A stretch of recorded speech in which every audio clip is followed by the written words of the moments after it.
Olá pessoal, o meu nome é Diogo Bilei O meu nome é Lídio Galinho, e nós somos... os treinadores do Sofá.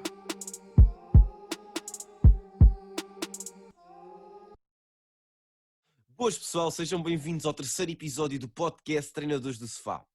Hoje nós vamos começar com um dos assuntos mais controversos da última semana no mundo do futebol, a desigualdade do género, devido à FPF ter imposto um teto salarial no futebol feminino, cujo valor é 550 mil euros e será já imposto para a próxima temporada, onde o campeonato feminino não terá 12 equipas, mas sim 20 equipas, sendo assim um aumento do futebol profissional feminino português. No entanto, um movimento um pouco retrógrado por parte da FPF no que toca ao teto salarial. O que é que tu achas deste assunto, Diogo? Olha, boas Lídio, boas à nossa audiência. Sendo hoje quarta-feira, feliz feriado para quem nos vê Hoje é feriado. ou do Porto ou da Almada. Sim, eu sou o João. Aí então... ok, está bem, está certo. Epá, ok. Portanto, Então, bom feriado e boas festas. Quem quiser sardinha, venha à Costa da Caparica. bem, a FPF tomou então esta semana aquilo que eu acho que é o movimento ou a decisão mais retrógrada dos últimos anos. Depois de promover o futebol feminino durante alguns anos, até incitando não, até tentando encorajar as equipas maiores a Criarem implementar equipas profissionais. equipas profissionais de futebol, neste caso o Benfica, o Sporting, Sporting. o Braga. O Porto também já foi rumorado que seria que teria então uma equipa feminina no futuro, e agora vem um teto salarial, o que é ridículo. Acentuar ainda mais a desigualdade de género, porque nós olhamos para todos os esportes e os homens, enquanto nós lutamos em todos os trabalhos normais, entre aspas, para uma igualdade de pagamentos entre o homem e a mulher, e nos desportos cada vez existe mais uma desigualdade. Eu sei que é mais difícil, o desporto masculino tem tendência a ter mais audiência e mais patrocínios, Sim, claro, mas claro. um teto salarial não vem ajudar em nada. Quanto muito, deveríamos então submeter um salário mínimo para proteger as jogadoras e não um teto salarial. Claro, e eu estou completamente de acordo contigo, e também temos de ver que a FPF agiu desta forma, também devido à Covid-19 e à pandemia, mas ao mesmo tempo agiu para com o futebol feminino e impôs um teto salarial ao futebol feminino, como já referimos, e não ao futebol masculino, onde a nós também já deixou de ser a patrocinadora para o próximo ano, e o sindicato nem combateu, o sindicato dos jogadores não combateu a decisão imposta pela FPF, algo que foi visto de uma forma muito negativa pelo movimento Futebol Sem Género, onde podem visitar o seu Instagram e ver com mais detalhe estas informações e aquilo que eles defendem sobre o futebol e o futebol feminino e este teto salarial. E se o sindicato não está a ajudar neste caso, para que é que o sindicato serve? É a minha questão.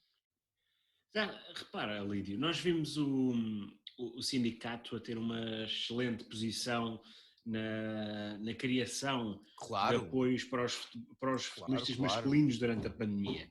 E depois, com uma situação onde o sindicato pode ser importante para proteger as futebolistas e atletas femininas, foge à questão e foge à situação. O que é mau, o que nos levanta de facto dúvidas sobre então este sindicato é aquilo que deve ser um sindicato, ou é apenas só olha para o lado masculino da coisa.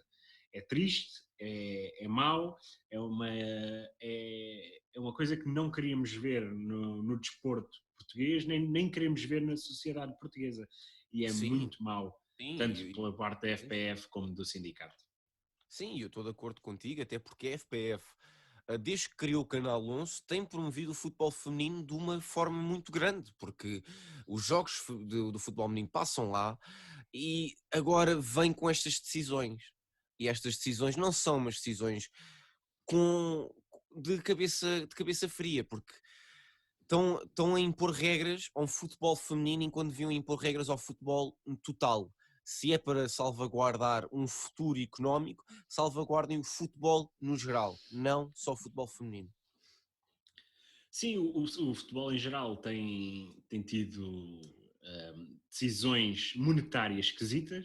Nós podemos ver o caso do Sporting, o caso do Porto, que são clubes com que teve quase falência técnica. Aliás, teve em falência técnica aqui há uns anos, que é o caso do Sporting, e o O Porto que futebol também Porto, está lá quase, o que futebol do Porto está também a está ser quase. intervencionado. Está a ser intervencionado pela UEFA. Aí é que deveriam ser colocados travões, tetos salariais, a dizer vocês só podem gastar até 80% do vosso orçamento geral em salários e em compras. Não podemos estar a hipotecar os nossos clubes grandes por causa disto. Mas se Vemos não uma estou em saúde. erro, desculpa lá, eu acho que o UEFA já fez isso ao Porto, porque o Pois Porto já fez, o mas Porto tem não foi a o Porto, FPF. sim, não foi a FPF, mas a UEFA é que anda a controlar neste momento as contas do Porto, se Sim, não estou em erro. é um clube intervencionado Claro, pela e UEFA. é como fosse a Troika que teve em Portugal há uns Sim, sim, anos, de certa exatamente, forma. É como exatamente. fosse a Troika, mas para o Aquele, futebol do Clube do Porto. é uma coisa má. E nós depois vemos o futebol feminino onde não há excesso neste momento. Aliás, até as jogadoras são muito mal pagas. Sim, E, sim, sim, sim. e vemos o FPF a impor tetos salariais. Será que é para proteger os clubes mais pequenos dos clubes grandes? Então, e como é que vão ser os clubes grandes comparados com os clubes da Europa? Vamos à Champions servir de saco de boxe? Vai ser E- assim? Pois, exato, e temos de ter em atenção que na Europa o futebol feminino tem tido um destaque muito grande. Também nos Estados Unidos da América, que é conhecido como um dos países com mais aposta no futebol feminino, até porque tem mais audiência nos estádios, a equipa já foi campeão e tem várias jogadoras bastante conhecidas e ícones também de direitos civis e tudo o que seja, como a Megan Rapinoe e a Alex Morgan, estes nomes Exatamente. quase toda a gente conhece. E depois ainda temos a Suécia, a França, temos muitas e boas seleções no que A toca ao Inglaterra futebol. agora também teve em grande. Claro, no que toca ao futebol Estão a feminino, desenvolver e a nossa própria seleção também está a desenvolver porque, imenso. porque também já temos jogadoras lá fora. Não temos as Exatamente, jogadoras temos cá uma dentro, jogadora não, que foi agora no Wolfsburgo, um dos maiores clubes de futebol feminino do mundo. e temos uma jogadora no Lyon, temos uma jogadora no City e temos jogadoras lá fora. Exatamente, O que é exatamente. excelente para o futebol português, mas também tem de haver aposta de cá. E a aposta de cá tem de começar logo de baixo, E não pode haver a avanços jogadora e parar. Ana Borges, penso eu, que é a atual capitã do Sporting. Capitão? Capitão. Penso que é capitão. Era emprestada pelo Chelsea na altura. O Chelsea também tem um excelente. Aliás, o campeonato inglês feminino é bastante competitivo. Não está, se calhar, ao nível do francês ou do alemão, mas também está bastante competitivo e com grandes clubes a apostarem. O que nos torna, de facto. Eu sigo o Manchester City no Facebook e vejo. Eles apostam tanto para o futebol feminino como para o futebol E é uma equipa masculino. recente, E é no uma equipa futebol, recente, no exatamente. futebol feminino. Nós só temos que olhar para estes exemplos de apostar no futebol feminino, porque é um futebol com futuro, é um futebol que, apesar de não ser tão rápido, ou se calhar muitas vezes não tão tecnicista, mas é um futebol que nos vai trazer golos, que nos vai trazer É um emoção. futebol na mesma, é um jogo que nós gostamos. O género não tem de Exatamente. estar em questão Eu no que já toca a tive o isto. prazer de ver um Benfica Sporting e foi um excelente jogo, especialmente para mim que gostei de ver o Benfica vencer, mas foi um excelente jogo. São duas equipas que têm as suas ideias bem implementadas e jogam futebol muito bom e foi giro ver 12 mil pessoas no estádio. Na altura foi um dia de chuva e de tempestade, foi difícil ter mais gente a ver, mas foi um dia muito engraçado, onde pudemos ver um excelente jogo de futebol e as pessoas têm que começar a apostar mais no, no futebol feminino em Portugal, porque se nós gostamos de ver os nossos homens a ser campeões da Europa e a lutar para ser campeões do mundo, também temos que pensar no futebol feminino. Sim, e agora que falas em apostas, a FPF apostou numa coisa que para ti é muito controverso, que foi a renovação com o Fernando Santos até 2024, e tu já me disseste várias vezes que não gostas muito desta decisão. Sim, eu tenho a minha opinião. de que temos que agradecer ao Fernando Santos, tal como podemos, se calhar, comparar com a situação do Benfica. Temos que agradecer ao Lage, mas se calhar já não é a opção certa manter, e a mesma coisa se sucede com o Fernando Santos. Ok, ganhou o Europeu em 2016.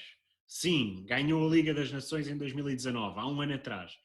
Mas quando é que foi a última vez que vimos Portugal a jogar um futebol atrativo e a aproveitar o leque de jogadores ultra talentosos que nós temos no nosso futebol? Uma equipa que tem um ataque composto por Bernardo Silva, Cristiano Ronaldo, João Félix, Bruno Fernandes, tem Gonçalo Guedes, o Rafa quando estava em excelente forma era um extremo esquerdo muito valioso para a seleção.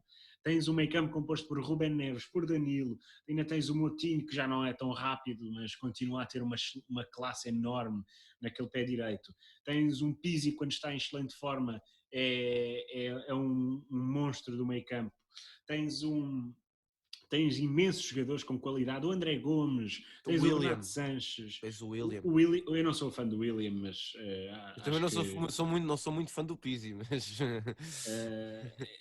mas pronto, podemos incluir o William, e até na defesa podemos ter o Pepe, ainda está lá para as curvas. Tens o José Fonte, tens o José Fonte, o Rubem Dias, o Ferro, já não digo tanto, já não digo tanto porque ainda está muito inconstante. Tens ali Nelson Semedo, Ricardo Pereira, João Cancelo, se quiseres metes o Cédric e o Diogo Dalot.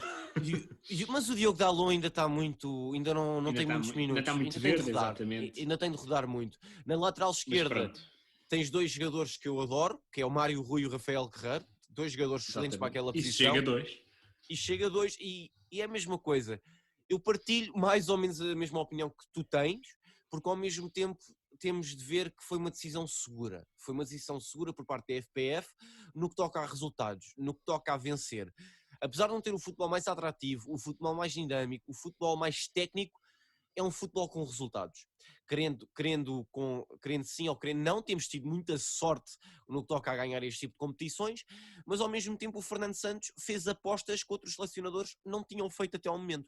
Apostou em Cláudio Ramos, um guarda-redes excelente que ainda não sei como é que não está em nenhum dos grandes e merecia estar, que era do Tondela, uma equipa que estava a tentar lutar para não descer, e ele foi à seleção e jogou pela seleção. Que é do Tondela ainda. Que é do Tondela, claro.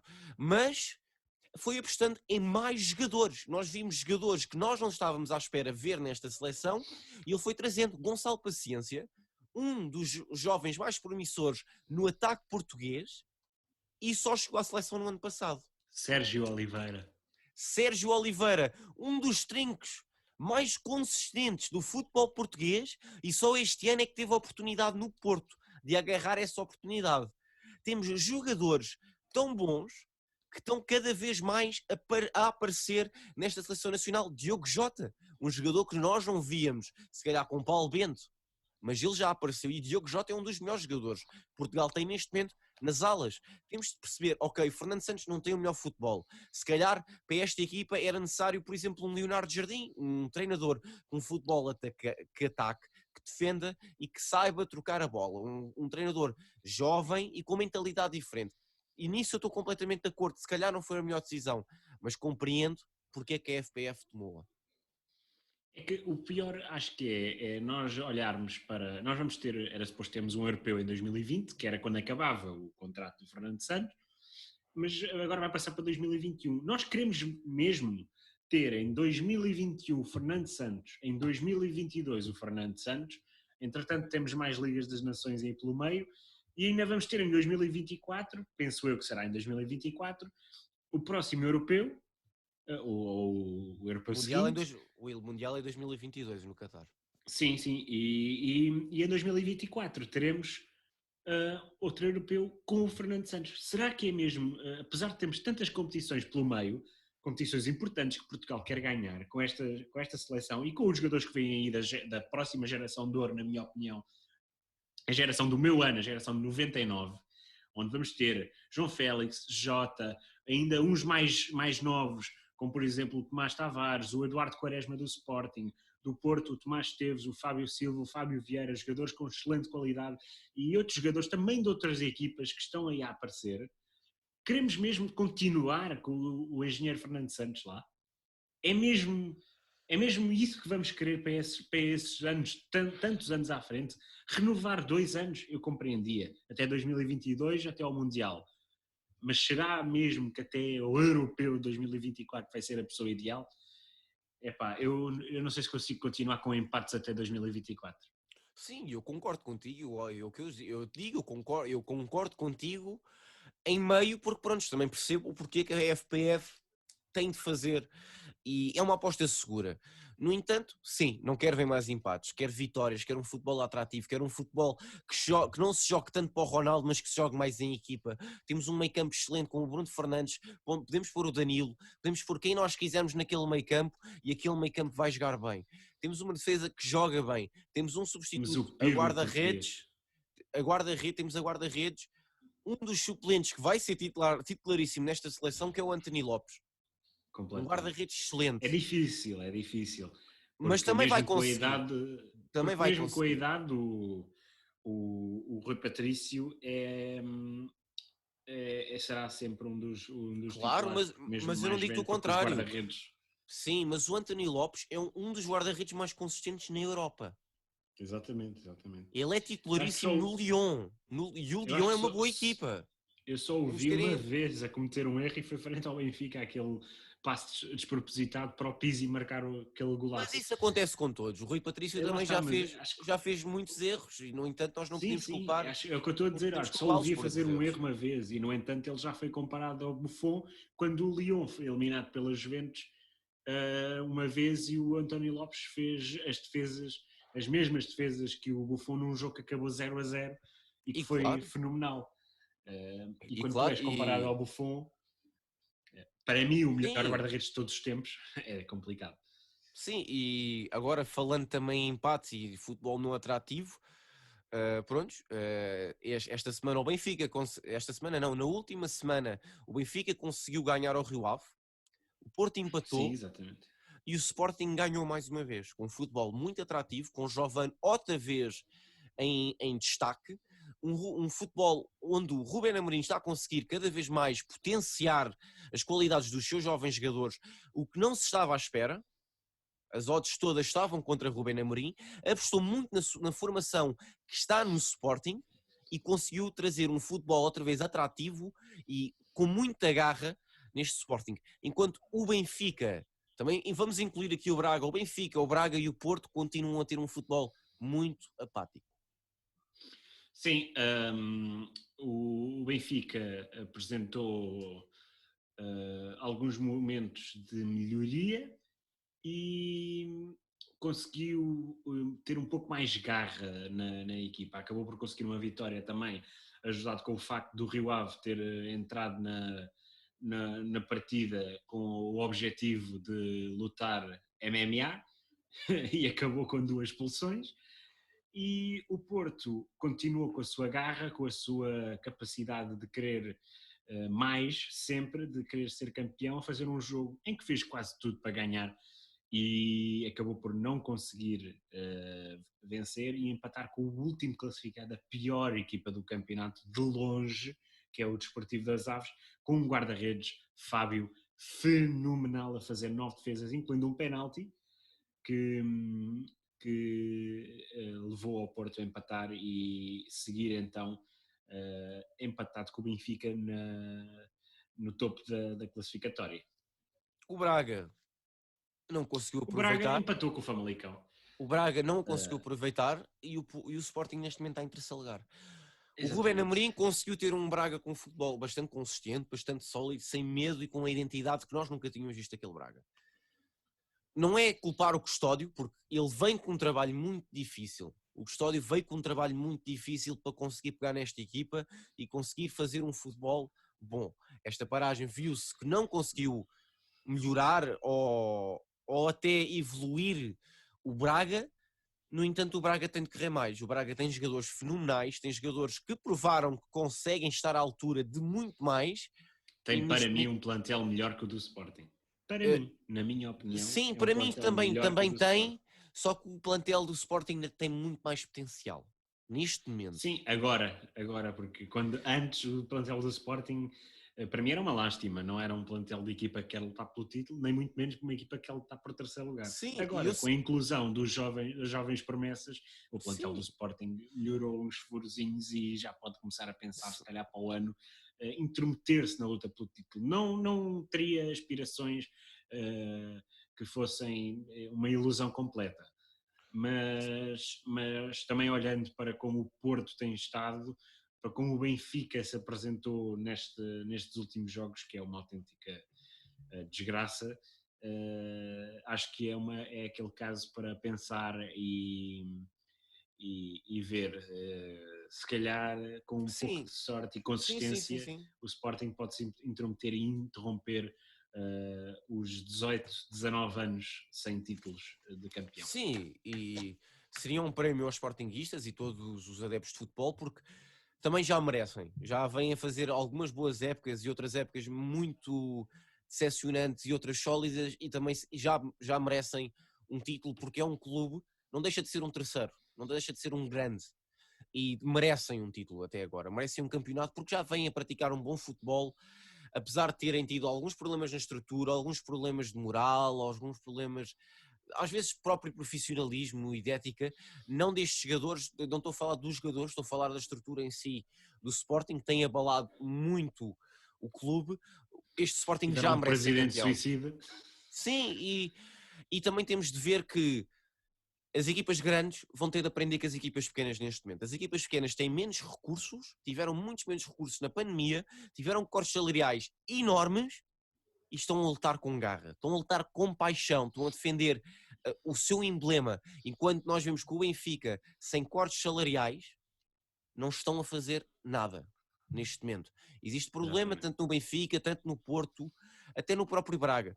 E as equipas pequenas estão-se a evidenciar. Como já referimos no outro podcast, o Portimonense e o Gil Vicente foram capa da Lei Equipe e continuam a manter essa consistência de resultados e bom futebol. E são essas equipas... pré-pandemia estava condenado à descida, o Portimonense pós-pandemia está a 4 pontos da linha d'água. Exato, e são estas equipas que merecem o destaque neste momento, são as equipas que praticam o bom futebol, não são as equipas que estão a praticar um futebol lamentável e deplorável, mesmo com as condições que têm. É esse o problema que já se passa no futebol português há alguns anos, é que as outras equipas pequenas não têm o mesmo destaque, nem têm a mesma importância por parte, seja da mídia ou por parte das próprias pessoas. E falando de assuntos importantes, a Liga dos Campeões vai ser em Portugal. Um assunto que tem sido algo controverso nos últimos dias, porque o próprio primeiro-ministro português disse que isto é um prémio aos profissionais da saúde, embora tenha recebido um feedback bastante negativo, tanto pela população portuguesa e o até primeiro-ministro, o presidente e muitas Sim. outras pessoas ligadas ao governo que tomaram a triste ideia de dizer que era um prémio aos profissionais de saúde. Será que eles vão assistir à final? Claro que não. Claro que não. De certeza absoluta que não vão assistir à final.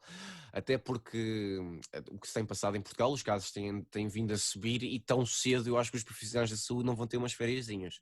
E quando as tiverem, vão ter umas férias, mas umas férias zorras. No que toca a este assunto, a Liga dos Campeões Feminina foi confirmada em Espanha, a Liga Europa foi confirmada na Alemanha. É bom para Portugal, mas para a FPF é mais uma vez controversa. Porque... Eu nem sei o que é dizer, Lídio. Isto é assim. O que é que vamos celebrar? Nós somos, como disse o comediante Ricardo Araújo Pereira no seu programa da SIC, nós somos o senhorio da Liga dos Campeões. É que nós não podemos ir ver ao estádio. A única cena que vai acontecer é eles vêm cá jogar. É o senhorio. É basicamente isso. Mas não é só isso, Diogo. O problema da Liga dos Campeões e isso... impuseram um teto salarial ao futebol feminino, mas estão a ganhar dinheiro com a Liga dos Campeões ao virem a Portugal. Exatamente. Faz sentido. Para renovar com o Fernando Santos. Faz sentido este tipo de ações por parte da FPF.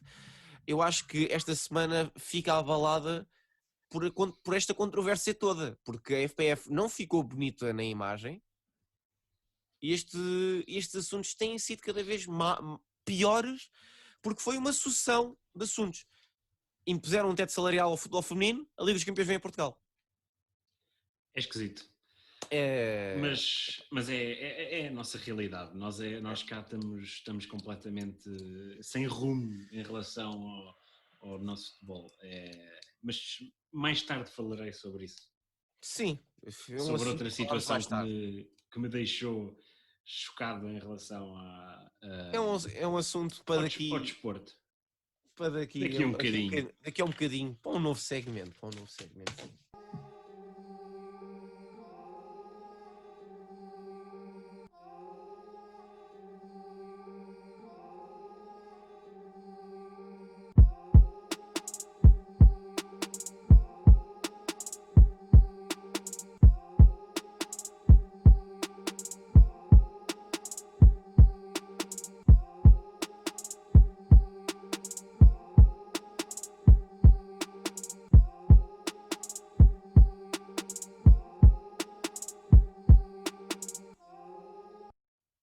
Olá, sejam então bem-vindos de volta ao podcast Os Treinadores do Sofá. Agora vamos então seguir para outra situação que passou, ou mais notícias detalhadas sobre uma notícia que já tínhamos avançado no podcast anterior. A NBA foi então confirmada o seu regresso e vai ser então sim os jogos a serem disputados na Disney World em Orlando. Como já tínhamos dito, os jogadores terão algumas restrições e tem havido assim algumas opiniões não tão favoráveis, outras mais favoráveis, tanto por parte dos jogadores como por parte dos mídia e de outras pessoas ligadas ao basquetebol americano. O Lídio tem um pouco mais de conhecimento, um pouco mais não, muito mais conhecimento sobre a NBA do que eu e vai então dar aqui a sua opinião. Eu acho esquisito um país como a América, que está neste momento, ainda nem sequer chegou ao pico da pandemia, continua tudo a aumentar, especialmente Flórida, que levantou as restrições demasiado cedo e entretanto as coisas estão a piorar outra vez.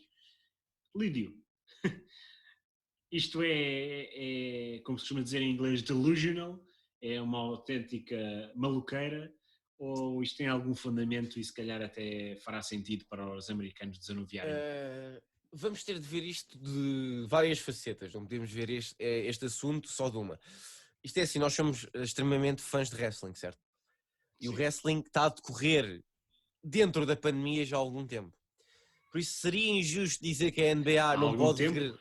Há algum tempo, entre aspas. Sempre continuou. Sim, não, mas aquilo que eu estou a falar é que dentro da pandemia não parou. Mesmo, não parou. Enquanto os outros desportos todos pararam, o wrestling não parou. Tanto a Elite Wrestling e a WWE não pararam. O resto parou, menos também a Impact Wrestling, que regressou há pouco tempo. Mas, passando para o assunto da NBA, que é o mais importante, seria injusto nós dizermos que eles não poderiam regressar. Porque se existem outros desportos a decorrerem a portas fechadas nos Estados Unidos, porque é que a NBA não pode regressar? Olha, eu já que fala. Eu nunca fui sequer fã do wrestling não ter parado. Acho que, pronto, muito bem, tinham as medidas todas para evitar as coisas, mas seria mesmo necessário, não era demasiado arriscado para os seus competidores, para os seus atletas? Claro, Pronto, claro. é a minha opinião. Claro que sim. E nós já falámos isto, não no podcast, já falámos fora disto, que se calhar não foi as melhores decisões e tiveram muita sorte de não ter ninguém positivo. Muita sorte. Mas agora ao mesmo tempo é assim. A Flórida abriu portas para todos os esportes que quisessem regressar. A NFL, as equipas da NFL da Flórida já começam a ter treinos. O próprio Rob Gronkowski e o Tom Brady estão nos Tampa Bay Buccaneers. E falando dos dois nomes mais sonantes, já estão a treinar na Flórida. A NBA vai voltar na Disney World e a Disney World vai ser fechada. A Disney World vai ser a tal chamada a bubble da NBA, onde só vão estar presentes os jogadores, os dirigentes, os presidentes da equipa e a estrutura diretiva da NBA. Fora músicos, comediantes, fora para dar entretenimento aos jogadores da NBA. Agora, se eu te digo se eu acho correto voltarem, não. Mas também não acho correto o futebol ter voltado e os outros esportes terem voltado. É a minha opinião geral. Ao mesmo tempo, também temos de ter a noção que os esportes rendem dinheiro. Os esportes rendem dinheiro não só para as próprias ligas, mas também para os próprios jogadores que têm famílias. E quando nós pensamos neste aspecto, também temos de pensar pela cabeça dos jogadores. Alguns jogadores, a maioria dos jogadores quer regressar, não só pelo seu amor ao desporto, mas também pelo seu amor à família, para quererem dar às suas famílias e também às suas organizações de caridade, pelo país e fora do país.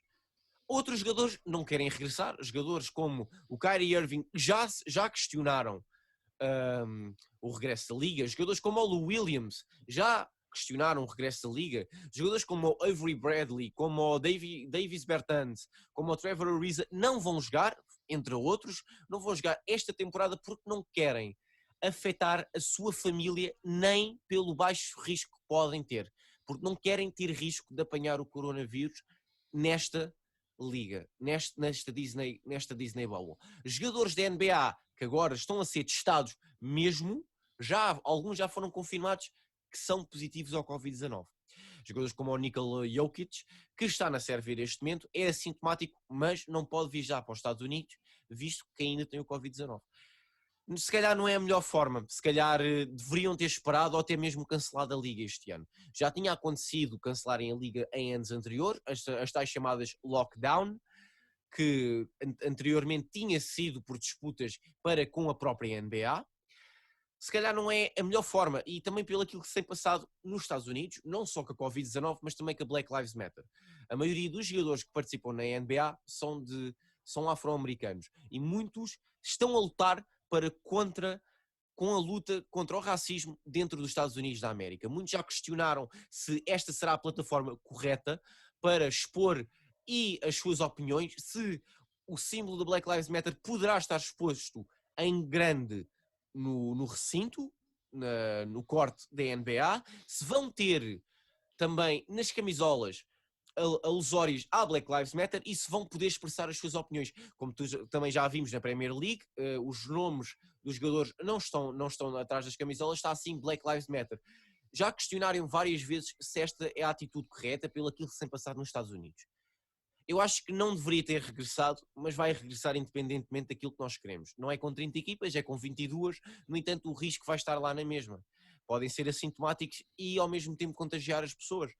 Vão ter restrições, claramente, vão ter uma pulseira que vai-lhes dizer se têm coronavírus ou não, tem 90% de accuracy para dizer se têm ou não, e vão ter mais restrições, não podem sair, vão ter de ficar nos hotéis em que estão estipuladas as equipas a ficar, no entanto vão ter tratamento VIP durante 24 horas. Se calhar é bom, se calhar é não, são opiniões diversas por parte das equipas, por parte de analistas, por parte de várias pessoas. Mesma coisa aconteceu com o futebol em Portugal, mesma coisa está a acontecer com os esportes em todo o mundo. Vai haver críticas, vai haver pessoas a favor, vai sempre... Acho que este ano, no que toca a desporto e no que toca à sociedade, vai ser dos anos mais falados de sempre. Por isso, são assuntos muito controversos para falar. Eu acho que não deveria voltar, vai voltar independentemente, porque estão a perder muito dinheiro e eles querem ganhar o dinheiro. E é assim que funciona. Infelizmente é assim que funciona. Exatamente, Lídio. Não tenho mesmo mais nada a acrescentar. Eu Isto foi sei pouco sobre. Isto foi um monólogo. Isto foi um monólogo. Eu sei pouco sobre a NBA e não acompanho. Nunca foi um desporto que. Eu gosto, se tivesse a dar, também dá muito tarde cá em Portugal. Se tivesse a dar, Nem sempre, se nem calhar sempre. Por não. acaso, nem sempre. Nem sempre. Se tivesse a dar, olha, acompanhava, ou uma outra equipa que tivesse, ou um outro jogador que me fascine, mas nunca acompanhei. O que eu vejo nisto é esquisito, mas também já o digo pelos esportes que eu acompanho, como o wrestling e MMA, é colocar os atletas em risco demasiado, colocar as suas famílias em risco. É estranho, é esquisito, num país em que a pandemia continua em força, termos esta atitude para com os desportos. É que se calhar o dinheiro move muita coisa e pronto, é o que se tem a dizer. E é verdade, infelizmente, é o que se passa neste mundo. Diogo, então, como nós já referimos anteriormente, há um novo segmento neste podcast.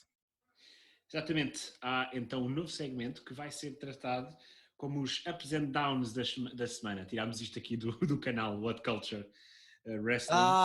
Também segues, também segues. Claro, Por claro. acaso O não Simon fui Miller. aí. Por acaso O não Simon fui, Miller. retirei. Por acaso não fui, retirei. Por acaso já não Mas vejo tanto. os ups and downs do Simon Miller sobre os eventos de wrestling. Sim, mas pronto, os momentos da semana, momentos altos e baixos da semana para nós. O Lídio tem uns quantos. O Lídio esta semana não vai ter momentos em baixo. Eu vou ter momentos em cima e em baixo. E depois vamos ter uma coisa especial, mas já lá vamos. Bem, vou aqui retirar mais uma vez, eu não roubei nada à What Culture, ok? Nós somos todos amigos, vocês já roubaram este conceito a várias pessoas também, por isso está tudo safo, está tudo bravo, está tranquilo. Bem,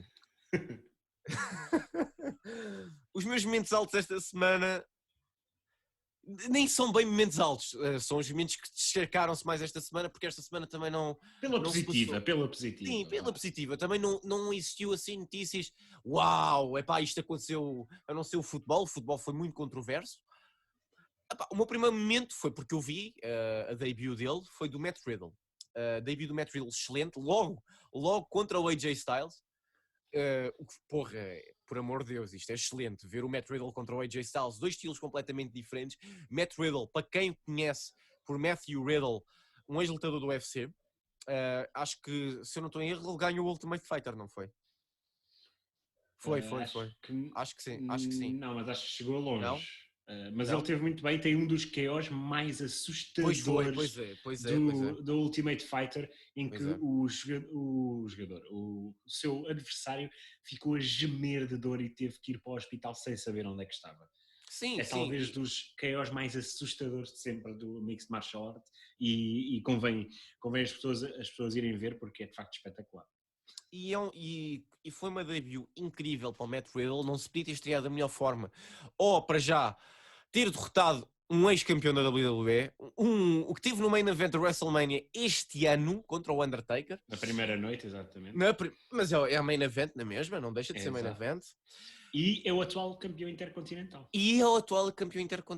Apesar desta semana, da última semana, ter-se passado uns assuntos um pouco negativos para a sua pessoa, como alegações de abusos sexuais por parte do Speak Out Movement do Wrestling, nada foi confirmado, nada foi provado, mas tem sido um dos momentos que é positivo também para mim, porque está a expor, de certa forma, o que é que o wrestling é. O que é que se passa dentro do mundo do wrestling e o que é que tem de ser mudado dentro daquela sociedade. Apesar de ainda não ter sido nada provado, são apenas alegações, não só para o Matt Riddle, mas para outros wrestlers, são assuntos muito, muito importantes por parte do wrestling, porque também são assuntos que devem ser expostos, quer dizer. O meu segundo tópico da semana, o meu segundo momento alto da semana, vamos dizer assim, é o John Jones contra o Mike Tyson. Eles tiveram uma troca de palavras nas redes sociais, nem foi nada demais, mas o John Jones disse logo ao Mike Tyson: então, se quiseres, nós lutamos num ring box, mas vamos para um ring de MMA e vamos lá ver como é que tu és. O Mike Tyson está numa forma física excelente. Já vimos isso na AEW quando ele apareceu, ele está excelente de forma física, e uma luta contra o John Jones seria só os dois lutadores mais controversos, se calhar de sempre, a lutarem um contra o outro. Exatamente. Mike Tyson, um heavyweight de boxe, que é talvez considerado um dos melhores de sempre do boxe. Para mim não, mas sim. Mas eu estou a dizer no público geral. Mike Tyson é considerado um dos melhores de sempre de boxe, e o John Jones é considerado um dos melhores de sempre de Mixed Martial Arts. E dois lutadores extremamente controversos que trocaram então assim umas palavras interessantes. Era engraçado ver Mike Tyson já nos seus 50, perto de 60, a defrontar o John Jones no seu pico de forma. Era excelente mesmo.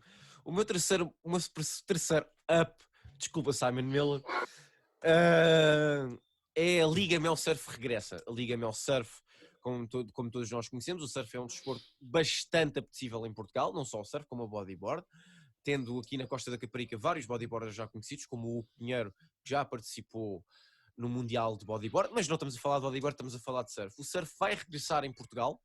É um desporto que nós podemos ver com distanciamento social. Se quisermos, podemos ver dentro de um barco, dentro de água.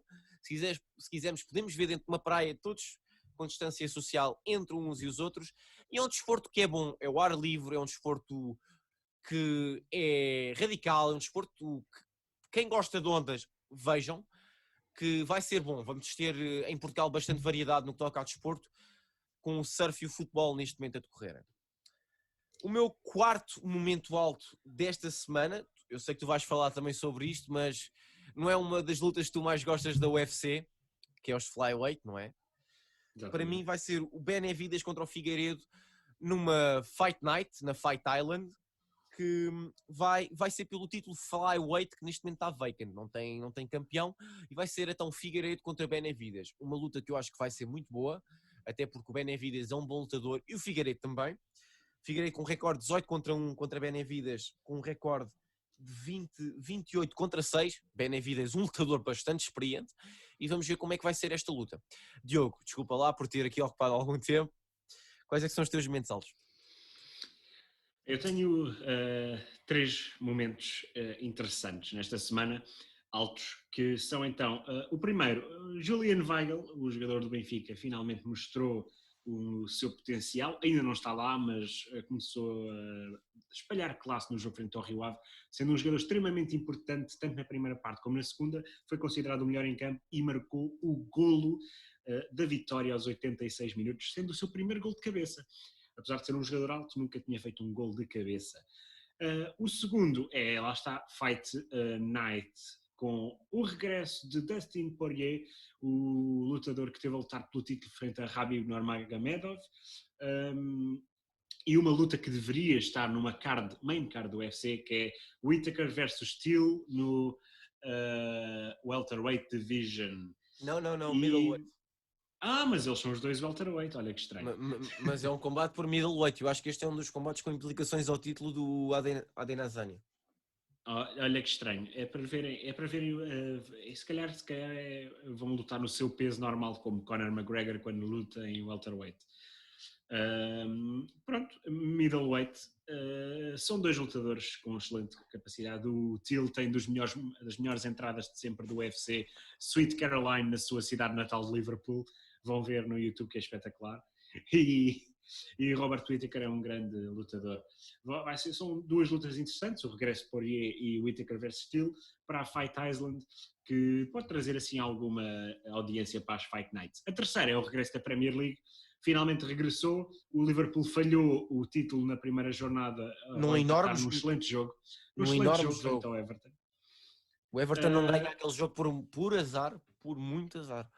E o Manchester City entrou finalmente como o verdadeiro Manchester City das últimas duas épocas e limpou o Arsenal por 3-0 e limpou o Burnley por 5-0. Num grande jogo do Bernardo Silva, com 2 assistências e 2 gols de Phil Foden e de Mahrez, um de David Silva, deixaram então o Manchester City cheio de moral para assegurar o segundo lugar da Liga Inglesa. Mas eu também tenho os momentos mais controversos para mim da semana, ou lá os downs, os momentos maus, que é então Carlos Carvalhal e a arbitragem em geral. Carlos Carvalhal, o treinador do Rio Ave, a fazer um excelente trabalho, que decidiu que ia dizer que isto é o futebol português, depois do Rio Ave ter acabado com 9 frente ao Benfica. Ora, muito bem, no primeiro jogador é expulso por acumulação de amarelos, faz uma falta à entrada da área, por muito imperceptível que seja, é de facto. Não foi com 8? Eles estiveram expulsos. Não, acabaram com 9, o terceiro expulso já estava no banco. Ok. Está bem, está certo. O primeiro jogador é expulso por 2 faltas com amarelo, uma muito imperceptível, mas existe de facto falta. O VAR teve que intervir porque o próprio árbitro não tinha percebido de quem era a falta. É de facto do jogador que faz uma falta por trás, muito imperceptível, mas sim.